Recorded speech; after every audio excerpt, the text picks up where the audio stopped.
So we got Russ on today, and funny enough, I think you and I met when I was a facade consultant on a curtain wall job, and you were the engineer of record. Okay. And we met through Elliot and a mutual friend, Joe Begley, funny Okay. enough, and then got to know each other more. And you do have a very interesting background, so I think it'll kind of preface this conversation and give everyone a little bit more insight as to give a little bit of context around your background and how you ended up starting your own firm. Well, okay.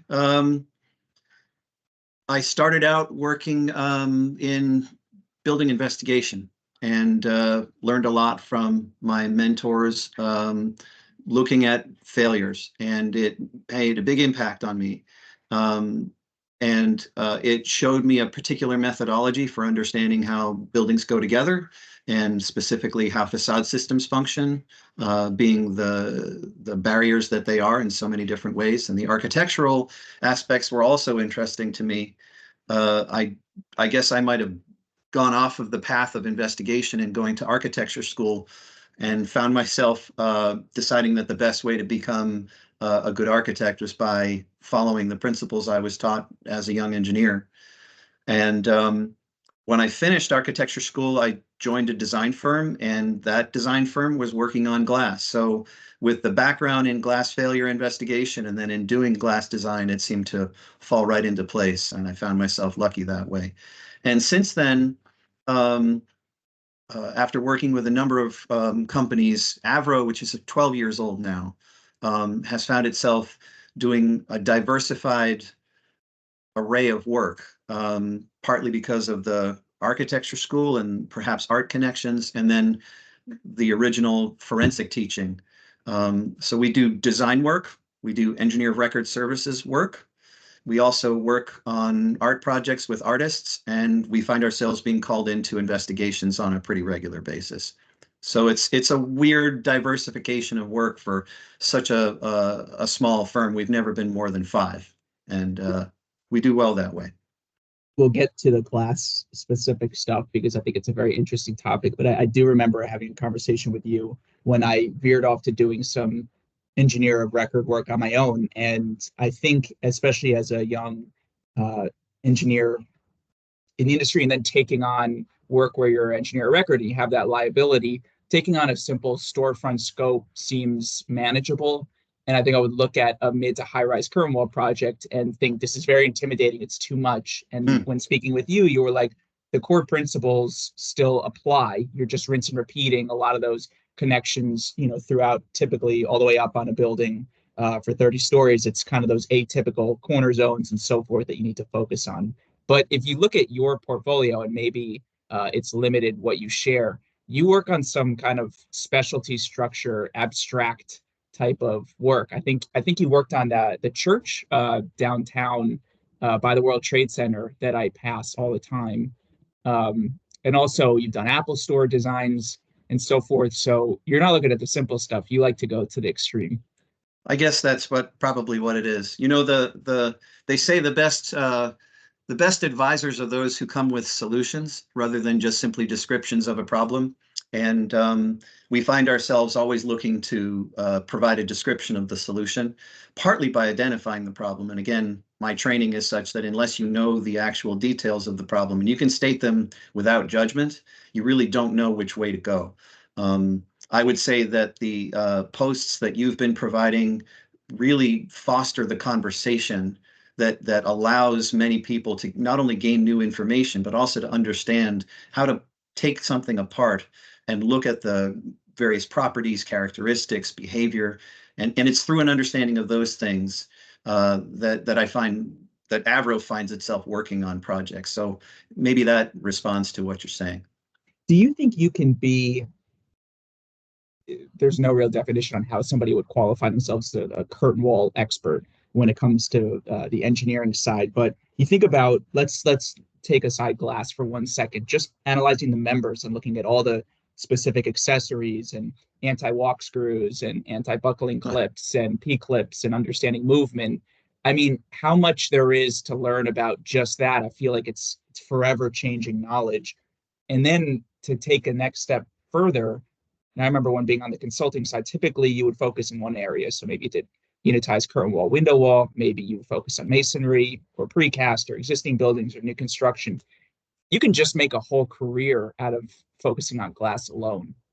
I mean, if you think about what I really enjoy about this podcast is talking to different people in different markets and hearing the trends. And you go up to Mhm. Boston and they're so challenged at the moment with energy codes. So Sure. understanding when to utilize triple glazing or vacuum glazing. Then you go halfway down into Nashville and they're just learning what an argon filled cavity is instead of air fill. Hmm. And then you go down to Florida and they're like, wait a minute, don't worry about insulated glass. We just need impact rated. So just the different needs based on these climates, but that's really the basics of what makes up an IGU or laminated glass assembly.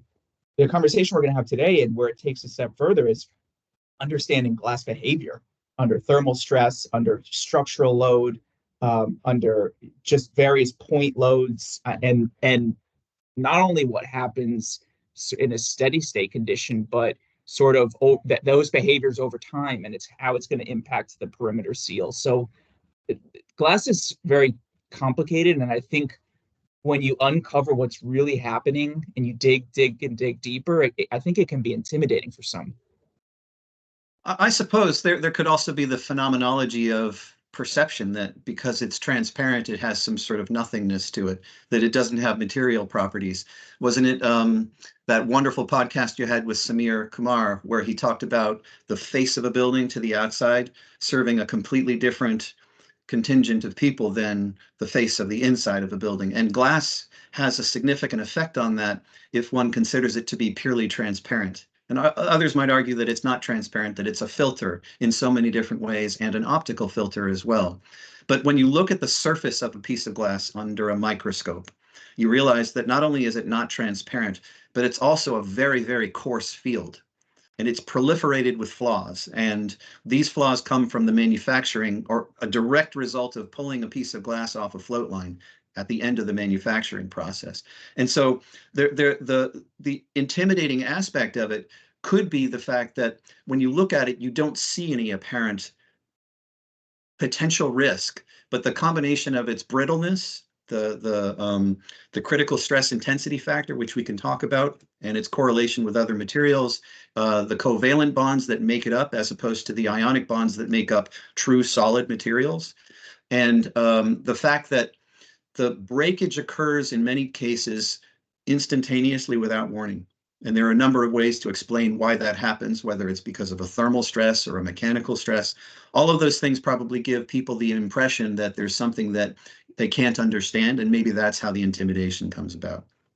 You ever wish were I don't know how you were as a student, but I mean, I hated an energy storage tech elective I took. I hated heat transfer. I hated material science. And now at times I kind of wish, now looking at it through a new lens, I could go back and have more of an appreciation for it. Did you appreciate it in your schooling, or did it take really seeing the real life application for you to gain more awareness or perspective?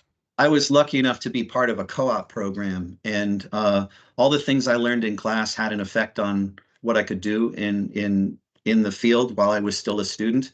But man, it's the best to get paid to learn, especially from experts. And so being out in the field in a co-op period, working with the fantastic people that I was lucky enough to work with made a big difference to me. I'm gonna give a shout out to Paul Kasabian at in Boston Sure, SVH office on the structural side. He makes it fun. And we don't intersect a lot just because he's more on the structural and I'm on the facade side, but we have a great appreciation or respect for one another to want to share what we do on a day to day in a digestible or and fun way. So he takes sure. that sort of a kind of side note into the MIT classrooms, which I think the students probably appreciate. I know he enjoys a lot. Okay, so let's start with the heavy hitting questions. So number one, spontaneous glass breakage, Okay. and let's push you on this one. So the misunderstanding around heat treatment, if heat soaking is necessary, and just risks people that should be aware of. People should be aware. I'm sorry. Okay, well, is it worthwhile to explain what that is Yeah, let's to just those who start need to hear about it? sort of with the basics. So let me reframe. What when people read an article online that a piece of glass suddenly broke, fell onto the street, and what do we do? And could we have a systematic issue? If some of that can be spotted early on, or if there were some missteps that were taken during the fabrication process, kind of let's start in that direction. Okay, well, just to cut to the quick, as we understand it, there's no practical technology to eliminate or even to inspect a nickel sulfide inclusion in float glass. And the general understanding is that if there is nickel sulfide in one piece of glass from a batch, a manufactured batch, then there could be nickel sulfide in any glass coming from that same batch. Another aspect of it that perhaps makes things complicated is that glass batches get cut into blocks and trucked off to different fabricators, and those fabricators don't have the information as to whether there's nickel sulfide. They themselves might be breaking up blocks into multiple projects, and so it becomes very difficult to track nickel sulfide all the way back through projects that have been distributed from a single plant at a single manufacturer's location. And that's part of the reason why I think it's a real peril for many people. And yes, it is the case, and we've seen this in investigations where one nickel sulfide inclusion failure that's been confirmed implies that it could happen throughout. And for projects that have many, many lights of glass from the same fabricator, that's a real peril. And one of the things that is often asked of us is how to trace that back to the manufacturer. And I think the industry is really uh, in a risky position if you think about it. If they take on liability for nickel sulfide, it can track all the way back to the manufacturer. It's very, very difficult that way. And I think that heat soaking, sorry, I'll just mention that heat soaking is a very good, recommendable methodology to try and address it before it even leaves the fabricator's shop, for sure. We can talk more about that too if you like. Yeah, so let's look at it through your lens, and you put your forensic consultant lens or glasses on. So you're brought in by an owner, and he has either some type of broken glass or crack propagation happening intermittently on the facade. What are the first steps to determine what the cause was? Well, first of all, um, uh, the the pattern of cracking on a piece of glass that remains intact, if it's in a laminated assembly or if it hasn't parted and come out of the opening, um, will tell anybody who has enough information exactly where the fracture origin is, exactly where the crack started, where the first fracture started that propagated into a crack. And in different kinds of glass, as you probably know, the crack patterns can be different. So, for example, if we're talking about a nickel sulfide inclusion, that's typically something that shows up in fully tempered glass that has a fracture pattern that creates a light wide pattern all the way to the perimeter at all edges with particles that are typically correlated with the thickness of the glass and the energy of fracture. And one of the really interesting things about glass fracture and crack patterns is that the area of fracture, the area of the crack, indicates the energy of the breakage. Nickel sulfide breakage is actually a mechanical stress that is induced from the core of the glass. And so if you think about it, you're taking a brittle material that doesn't want to go into tension, not even at the center, and you're starting to expand it from the center to the point where in a fully tempered piece of glass where you have residual compression surface stress that's typically higher than 10 KSI, you're actually opening the glass. The nickel sulfide inclusion is opening the glass until it reaches the surface, and then that residual compression surface stress is released very quickly. I can show you, I can indicate what the relationship is in the speed, but the area of the crack surface indicates the energy of the fracture. And so the fracture pattern can tell a lot just by knowing how many lines there are. And also, as I said, they typically lead to a place where you can find the initial break in the glass. And in addition to that, if you have the fracture origin, if you can actually obtain it and you can put it into a microscope, you can measure the physical properties and a specific dimension, and that will allow you to back calculate the stress at failure at the fracture origin. And So so you it's determine based on the crack propagation or the crack pattern that it is nickel sulfide inclusion. How long does that typically take post installation to come to fruition? And is it sort of an accelerated or sort of failure rate? How do you see that typically happening over the life cycle of the insulated glass unit? well, in order to confirm that you have a nickel sulfide impurity, you actually need to identify the chemistry of the material at the fracture origin. And so you typically use scanning electron microscopy to determine that. So you get your hand on you get the physical impurity, and you look at it and you can identify its chemistry, and that's how you know that. In terms of another part of your question, I think you were asking about how long it may take between the presence of nickel sulfide being in a fabricated product and when it will actually fracture. And it's typically not something that you can measure on a specific basis from any particular manufacturer or any particular installation. And that's another peril that it brings. If you have a fully tempered glass on your project, and there is the possibility that you have nickel sulfide, it may be in the first week. It may be after a long period of time, longer than a year or even 5 years.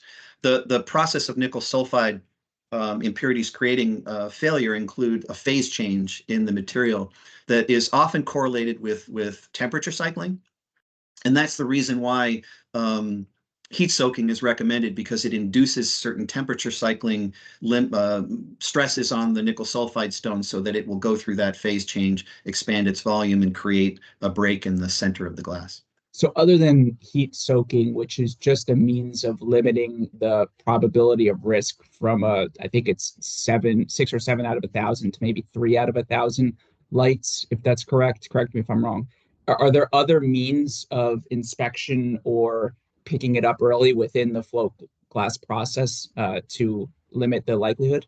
As far as I'm aware, no. And I think that if you talk to manufacturers, they lament the fact that they don't have that ability. If they could, I think that they would probably be doing it ideally before they even put the materials in the oven, in the process. It also may have something to do with the way that the materials are transported to the float line. And so I think that in every manufacturer's process, every major manufacturer's process, they spend a lot of time on making sure that the materials they're putting in their batches have been filtered as well as they can. But I've heard about detection devices that have been attemptedly used on float lines and their limited effectiveness. And at this point, I don't think that there is a surefire way that any manufacturer can guarantee that there won't be nickel sulfide in their batches. Is there studies or data available to better understand the effectiveness of heat soaking? And do we see it more prevalent in the market? And do we notice less incidents? Or now is there just greater awareness of the issue? And so now we're able to identify it in lieu of maybe, I don't know, 20, 30, 40 years ago when people weren't aware of how to necessarily take these steps?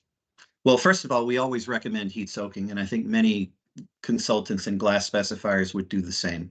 It does incur a greater cost, but there are certain fabricators who do it, let's say, de rigueur. If you ask for fully tempered glass from them, they will include in their price a heat soak. I think that it provides some reassurance all the way up to owners to know that they are less likely to have that problem. You could go all the way back to the beginning of a design and investigate whether it's actually necessary to specify fully tempered glass. It's one fantastic way to avoid nickel sulfide failure. And I do think that the intention and I think the effect of heat soaking is to identify a nickel sulfide problem before glass is fabricated and installed. And I think that effectively reduces the likelihood, whether it's the statistics that you mentioned or not. We've heard varying reports of statistics, not in the thousands, but in the hundreds. That is as a measure of a percentage of glass that's released. And so there's a magnitude difference between what you mentioned and what I mentioned. And I think that in the end, what's most important is to have the conversation all the way from the beginning with the design team. Consultants can address this in the specification of a project as well as in the design review. And then, of course, all the way through to the fabricator and manufacturer.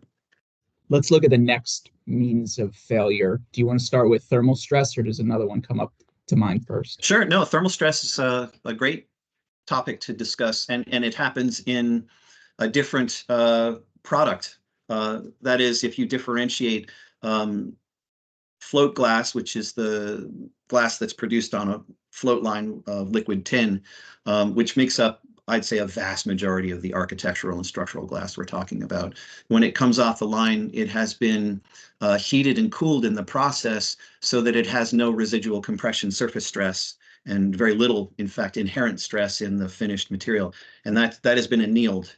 And so annealed glass, which has no post-manufacturer treatment to increase its strength, it hasn't been heat treated at all, is a glass that can suffer from thermal shock because of the way that it has those flaws that we were talking about before, not necessarily only on the surface, but on the edges, where glass has been cut and either ground or, in fact, in some cases polished. There are still flaws there. And because of the lack of residual compression surface stress that's brought about by either a heat process or a chemical tempering process, those flaws at the edge become vulnerable to tensile failure if an annealed piece of glass, in whichever condition it's been installed, has been heated from the center such that expansive forces induce tension along the perimeter. That is the way that I describe thermal shock failure in annealed glass.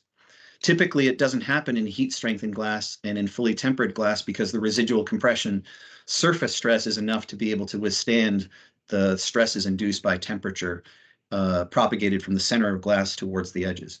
Yeah, I was thinking more, I don't run into a lot of annealed glass. I was thinking some form of heat treated glass that either is exposed to, I'm talking in the case of an interior partial blind, or maybe a shading element from another Sure. building, or something that all of a sudden creates a lot of tension on one side of the glass in lieu of another portion of the glass. So what would cause failure in that case? Well, you're absolutely right. There's a ASTM standard, I think it's E2341 or 2431, forgive me, that that describes conditions that you can check to look at the possibility of there being a thermal shock problem. Basically, a deep reveal next to a panel where you create a shaded condition from aspected light from a morning condition, for example, or even reflections from an adjacent building. If you have a mirror finish on an adjacent building, I guess I've heard about this sort of thing before, where on a daily basis, light is being concentrated onto a piece of glass. That can, in fact, bring about this sort of hoop stress failure that induces tension and failure at the perimeter of a light of glass. Yeah, I have seen that instance, and I don't think people think about that, especially in an urban environment, all that lighting coming from all these different Right. directions, and you could, I would think, really heat up the center of a piece of glass, and then, I mean, especially what I'm thinking about is if you have blemishes or cracks around the perimeter, and then Yep. that constant stress, that crack is just going to continue to grow over time. It's very interesting because fresh glass has almost a magnitude of difference in the quantity and the depth of impurities and flaws in the glass. And it's really interesting to know that not only are the glass standards based on a specimen, a group of specimens that were considered weathered, but even handling of glass and even having glass in a moist environment where water can actually accelerate crack growth. These all play into how glass can perform over its service life. There's some debate amongst the people who work at this sort of scale in glass as to whether there's the same effect on any of the heat treated glasses, whether you can have glass flaws growing in heat treated glasses even though they're under pre-compression surface stresses. And it's very interesting to know that it's the tested strength of glass that really brings about the standards by which glass engineers do their work on structural applications, but also the basis of the ASTM standard E1300 that is used by many manufacturers and fabricators to justify and provide, I suppose, engineering review of glass in whatever application. What is one standard or spec you run into a lot that you either strongly disagree with or you think needs improvement in terms of going in and inspecting a post-installed piece of glass and measuring what is considered a blemish or a crack or what's acceptable from 10 feet away or 50 feet away? Well, you're leading me into a common issue that we run into in terms of optical properties, optical quality, and whether it's a high-end project or just another type of project, what we find is that I'd say especially on high-end projects where perhaps the glass is somehow exotic or being provided for a specific application, that the presence of blemishes in a specific vision area of the glass can become quite a subject of controversy. And what I would say to answer your question about the standards is that there is a fantastic European standard. We find ourselves often being either referred to or referring to European standards. I'd have to look it up to find out what the exact name, what the exact designation is, but it's called the Hadamar standard, because it was brought about by a group of people who were in Hadamar and made their agreements there. In terms of optical quality, in terms of the presence of blemishes, the types of blemishes, and where they can occur, there is a fantastic European standard that we often use in our glass specifications for various projects. And it is, in my opinion, a better compilation, and it is in some ways much more strict than the American standard. So as is the case with a number of different standards between countries, I think the Europeans have a very good visual quality standard that is different than the one that we refer to. So in terms of I'm not talking the smaller punch window jobs. I mean, monumental curl mold jobs or where you'd be experiencing or witnessing jumbo glass or oversized Sure, lights, sure, and you have to go to some type of specialty fabricator, either domestic or overseas. Do you sure. see a lot of contentment in terms of what is deemed acceptable in a visual mock-up and then what shows up on site? Well, I'm glad to say that largely speaking, when it comes to projects that require specialty glass, there is enough scrutiny on that glass that optical issues are dealt with as far as when we're involved, all the way from the first conversation. And that can make a difference as to whether a fabricator wants to become involved. For example, roller wave on heat treated glass, a lot of people say that the biggest issues with glass distortion and flatness occur in smaller panels when they're heat treated. But all you need is enough roller wave to create a visual distortion on a massive piece of glass, and to reject that, to run everybody at risk in terms of the fabricator's cost, the contractor's requirements, and the owner's time, for example. So talk about it straight away. It's not something that should be kept in the closet and brought out at the end of the project.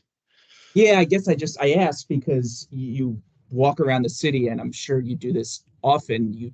You witness distortion, pillowing, any type of that effect, and you wonder, were these conversations had early on, or did this come of surprise, or did everybody know there would be a little bit of this? Yeah, I think you're exactly right.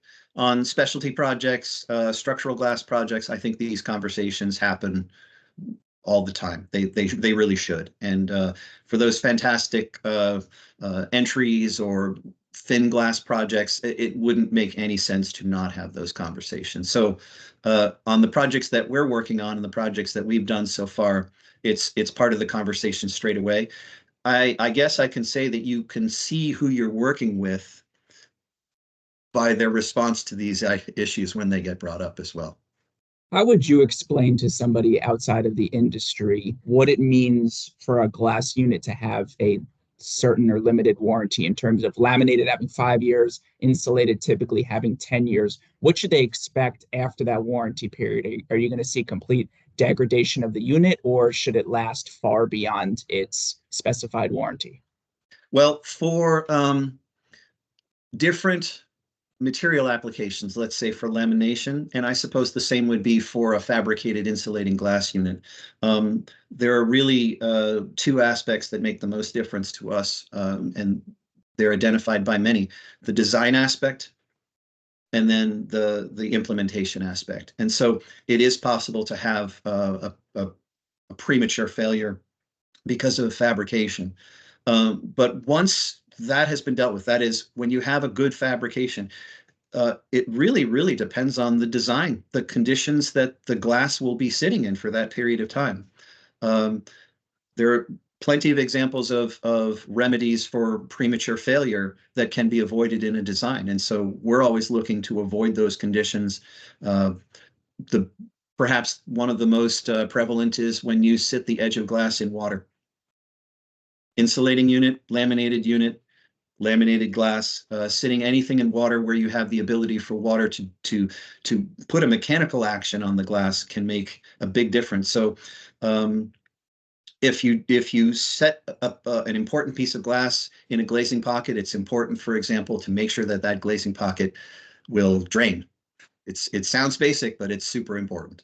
Well, yes, it's important you brought that up, but I would love to pick your brain on this one. I had a conversation recently with a facade consultant, a friend in Florida, and he said, I would never let my children out onto a balcony that had a handrail purely with tempered glass. It would have to be laminated. He's just not comfortable to allow his children nearby that. Maybe that's not to say it's not per code or safe. It's just more of a internal feeling.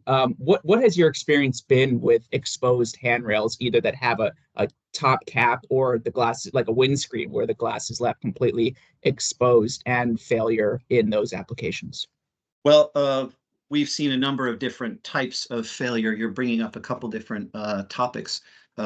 We've seen 30 floors of glass, a laminated glass, fail because of the way they were set in a shoe. It's not a new story. That can be avoided. We've seen similar high-rise projects where monolithic, fully tempered glass has failed on one balcony, and the particles have fallen and smashed glass on all of the balconies below. Just a sort of a waterfall, a glass fall, you could say, and it not only has impacts, I think, that probably are being understood by code officials, especially, for example, those in New York who have seen various kinds of failures on balconies. In this city, it's really important to take control of those sorts of issues.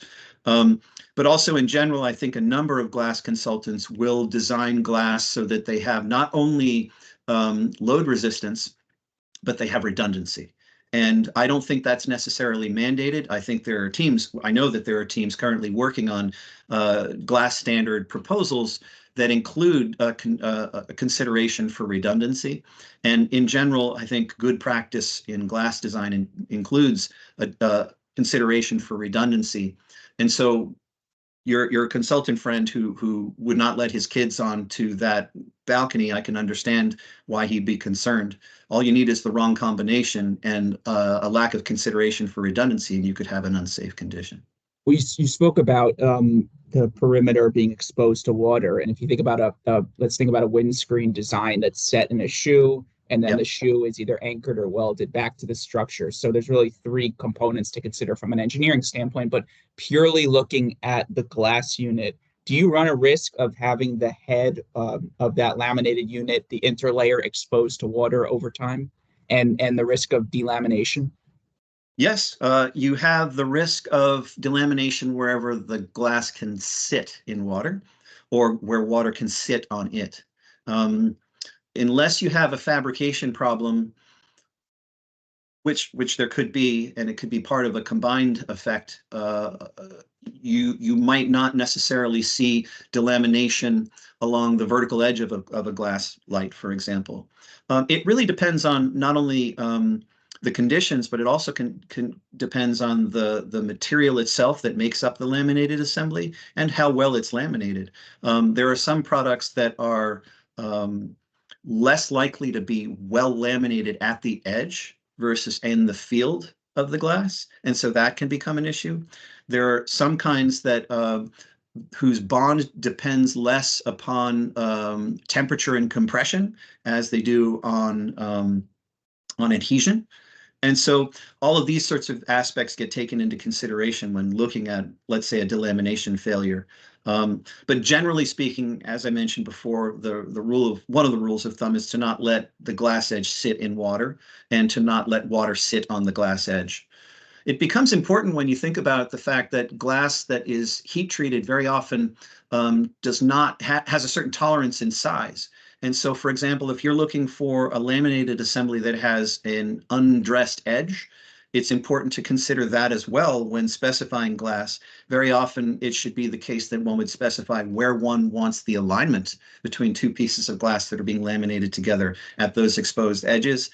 And we typically recommend a certain strategy that makes it possible to have the effect that one is looking for, to have redundancy, and also to have some sort of protection against impact failures, and then, of course, against the laminated assembly sitting in water or being exposed in long term.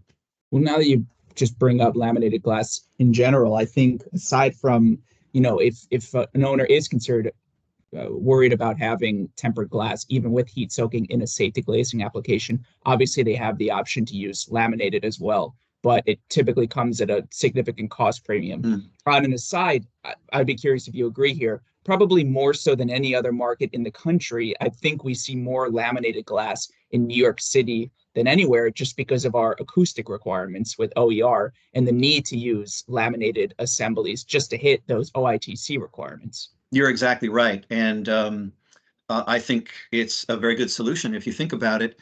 Once you've dealt with the glass itself with some specification that includes the damping effects and the frequency control that you have with laminated glass, you very often find that the demand actually goes out to the frame and goes out to the perimeter and goes out to the joints between the glazed unit and the surround.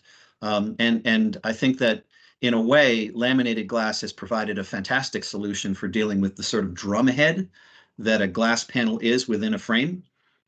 Yeah, we see it a lot in New York, of course. I'm gonna wait. I want to touch on that for a second. I want to.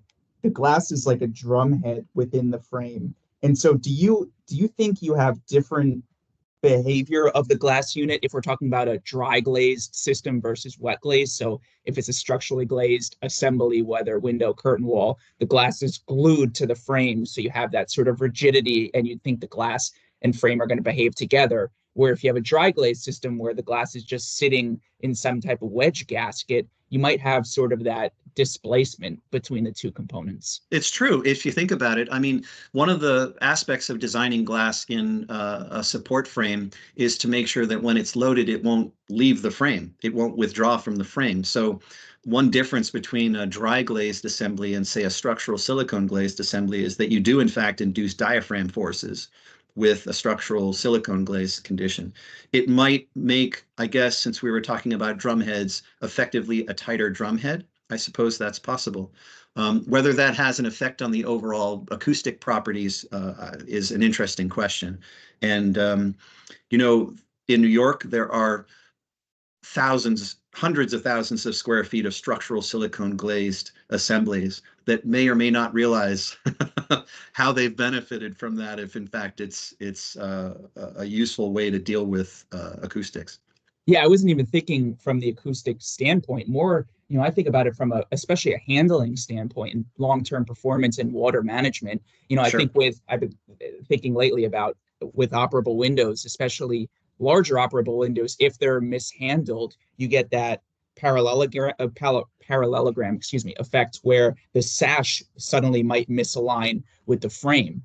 And so that's just affixing the sash to the frame in an operable window. But I'm mainly talking about affixing the glass to the frame itself, because as soon as you get some of that displacement, you might totally breach your air water management system or means. Isn't it funny how silicone and other sealants make a big difference in the interaction that you're talking about? I have experience using glass as a structural diaphragm to provide the lateral force resisting system of a structure. And it's not something that would scare many structural glass engineers, but for others, I suppose it's not something that you even see.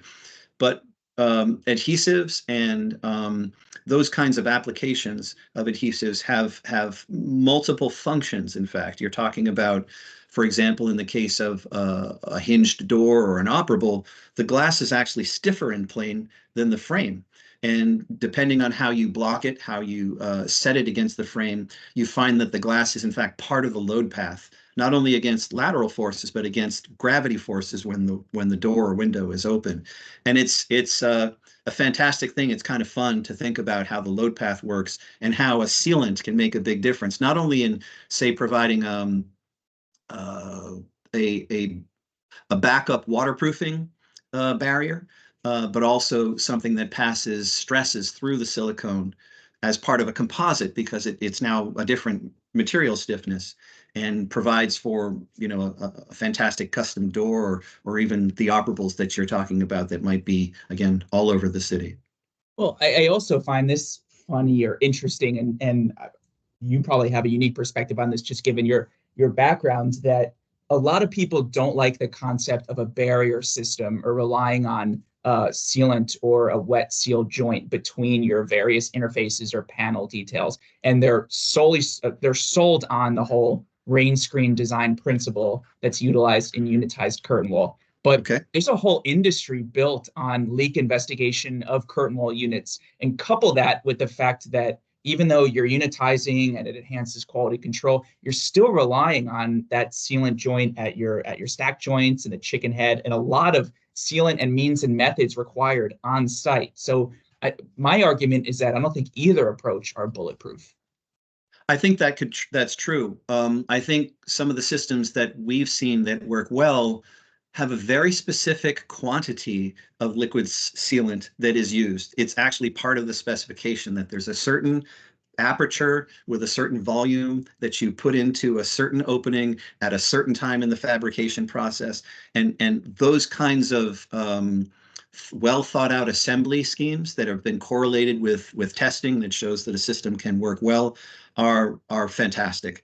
And I think that whether you're using a wearable part or not, and I say wearable part because I think it is possible to use, for example, a field installed sealant on the understanding that as a wearable part, such as, for example, the tires on your car, that when they wear out, you need to replace them.